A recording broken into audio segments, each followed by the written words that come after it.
There's no person in the world who loves football without admiring the moves of Brazilian wizard Ronaldinho at least once in his life. For me personally, he will forever be one of the best football players ever, and a football player because of whom I fell in love with this game. The moves he performed were performed with so much charm that even the opposing fans applauded him. He was supposed to be one of the players who would conquer the world of football, but what happened then? Why didn't he continue on an upward trajectory? Hello and welcome to the new episode of Football World Production. Just before the start, I want to remind you to like the video and subscribe to the channel, and I also want to say that in the end of the video I will ask you one question and I want you to answer it in the comments. The best answer will be featured in the next video. Today we talk about what actually happened to Ronaldinho Gaucho's career. But to know what happened, we must first know well some important things about his career, so stay tuned to the end of the video.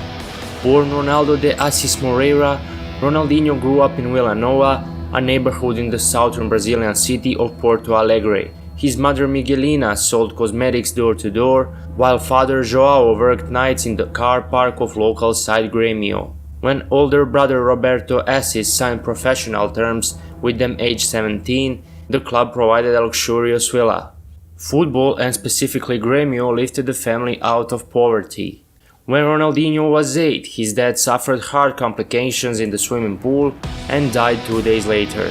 Assis broke the news to his brother and assumed a father figure role. Assis would show pride and glimpses of his future role as Ronaldinho's agent by responding to personal praise with "My brother's even better." The hype grew when aged 13 Ronaldinho scored 23 goals in a school match. Yes, you heard it right, 23. Within 4 years, Ronaldinho had helped Brazil win under the 17 World Cup, and by 19 produced one of the finest performances of his career to help Grêmio beat rivals Internacional in the state championship final.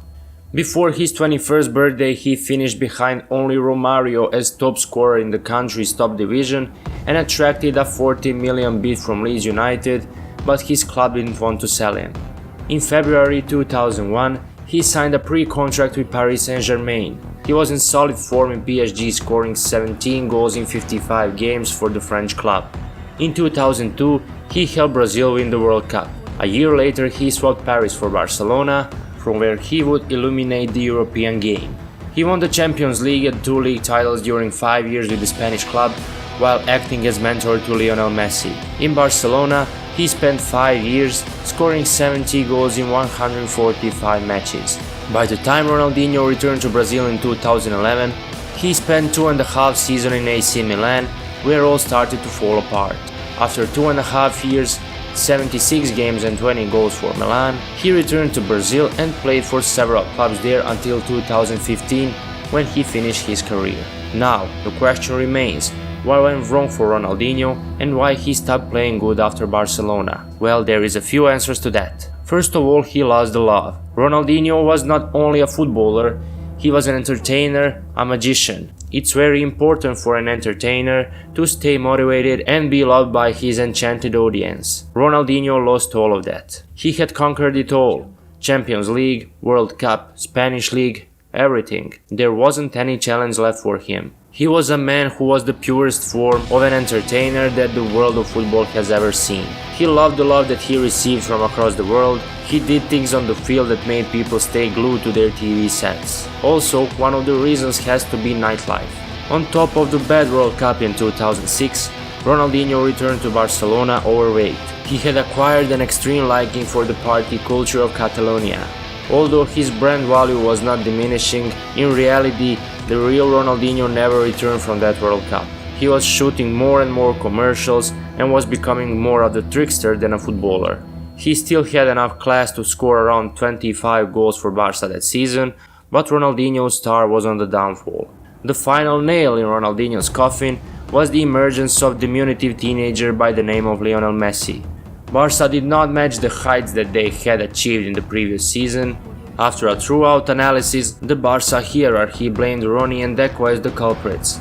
The duo did not influence the game that much and were a bad influence on Messi due to their rash partying habits. It was then decided that the duo would be shipped off. Ronaldinho was sold to AC Milan and Deco went to Chelsea. The Barca management instilled their faith in Messi and handed him the prestigious 10. They had a new coach in Guardiola, and the rest is history.